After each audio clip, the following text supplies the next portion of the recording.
ओम श्री सद्गुरुदेवाय नमः। ओम श्री गणेशाय नमः। भाद्र मास के शुक्ल पक्ष में आने वाली पद्मा या परिवर्तनी एकादशी की आइए हम सब लोग मिलकर के आज पावन कथा का श्रवण करते हैं।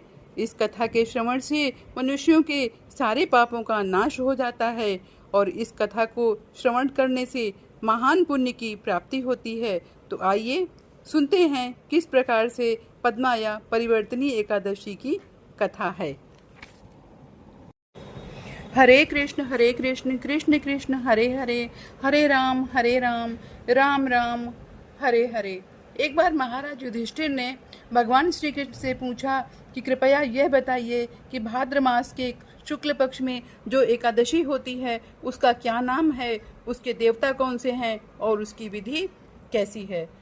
भगवान श्री कृष्ण बोले, हे राजन, इस विषय में मैं तुम्हें आश्चर्यजनक कथा सुनाता हूँ जिसे ब्रह्मा जी ने महात्मा नारद से कहा था।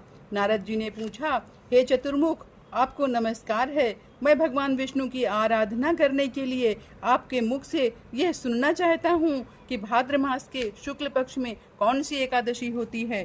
ब्रह्मा जी ने कहा, हे मुनि श्रेष्ठ, तुमने बहुत उत्तम बात पूछी है। क्यों न हो, वैष्णव ठहरे ना। भादों के शुक्ल पक्ष की एकादशी पद्मा के नाम से विख्यात है। उस दिन भगवान ऋषिकेश की पूजा होती है। यह उत्तम व्रत अवश्य करने योग्य है। सूर्यवंश में मानधाता नामक एक चक्रवर्ती सत्यप्रतिज्ञ और प्रतापी राजर्षि हो गए हैं। वे अपने औरस पुत्रों की भांति धर्मपूर्वक प्रजा का पालन किया करते थे। उनके राज्य में अकाल नहीं पड़ता था, मानसिक चिंताएं नहीं सताती थी और व्याधियों का प्रकोप भी नहीं होता था। उनकी प्रजा निर्भय तथा धन धान्य से समृद्ध थी। महाराज के कोष में केवल न्यायोपार्जित धन का ही संग्रह था। उनके राज्य में समस्त वर्णों और आश्रमों के लोग अपने अपने धर्म में लगे रहते थे।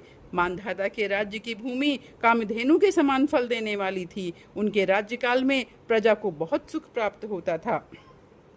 एक समय किसी कर्म का फल भोग प्राप्त होने पर राजा के राज्य में 3 वर्षों तक वर्षा नहीं हुई। इससे उनकी प्रजा भूख से पीड़ित हो नष्ट होने लगी। तब संपूर्ण प्रजा ने महाराज के पास आकर इस प्रकार कहा।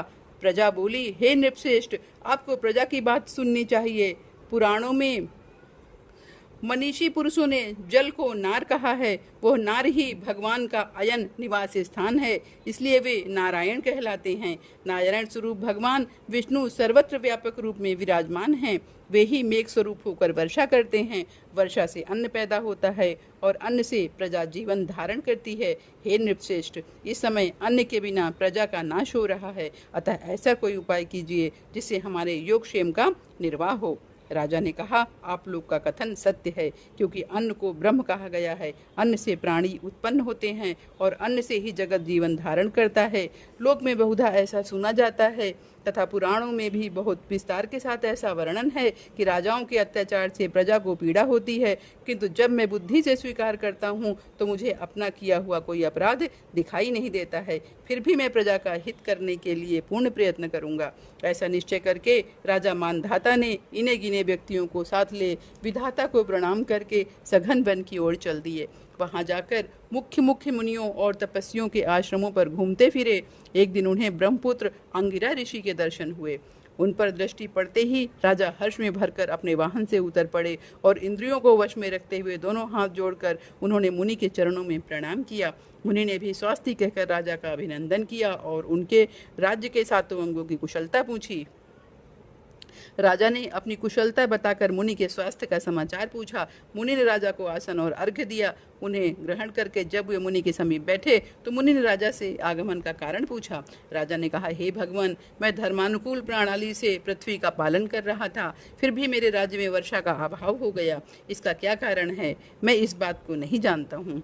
ऋषि बोले, हे राजन, सब युगों में उत्तम यह सतयुग है। इसमें सब लोग परमात्मा के चिंतन में लगे रहते हैं तथा इस समय धर्म अपने चारों चरणों से युक्त होता है। इस युग में केवल ब्राह्मण ही तपस्वी होते हैं, दूसरे लोग नहीं। किंतु हे महाराज, तुम्हारे राज्य में एक शूद्र तपस्या करता है, इसी कारण मेघ पानी नहीं बरसाते। तुम्हें इसके प्रतिकार का यत्न करो। जिससे यह अनावृष्टि का दोष शांत हो जाए। राजा ने कहा, हे मुनिवर, एक तो वह तपस्या में लगा है और दूसरे वह निरपराध है, अतः मैं उसका अनिष्ट नहीं करूँगा। आप उक्त दोष को शांत करने वाले किसी धर्म का उपदेश दीजिए। ऋषि बोले, हे राजन, यदि ऐसी बात है तो एकादशी का व्रत करो। भाद्र मास में शुक्ल पक्ष में जो पद्मा नाम से विख्यात एकादशी होती है, उसके व्रत के प्रभाव से निश्चय ही उत्तम वृष्टि होगी। हे नरेश, तुम अपनी प्रजा और परिजनों के साथ इसका व्रत करो। ऋषि के ये वचन सुनकर के राजा अपने घर लौट आए। उन्होंने चारों वर्णों के समस्त प्रजा के साथ भादों के शुक्ल पक्ष की पद्मा एकादशी का व्रत किया। इस प्रकार व्रत करने पर मेघ पानी बरसाने लगे, पृथ्वी जल से आप्लावित हो गई और हरी भरी खेती से सुशोभित होने लगी। उस व्रत के प्रभाव इस प्रकार एकादशी के व्रत के प्रभाव से सब लोग सुखी हो गए। भगवान श्री कृष्ण कहते हैं, हे राजन, इस कारण इस उत्तम व्रत का अनुष्ठान अवश्य करना चाहिए।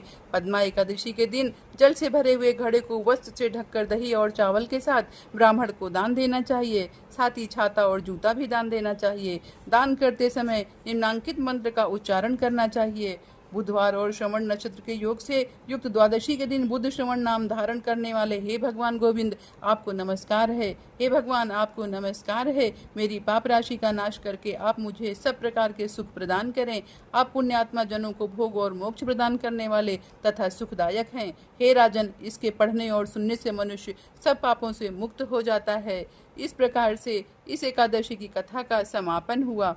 हरे कृष्ण कृष्ण कृष्ण हरे हरे, हरे राम राम राम हरे हरे। धन्यवाद।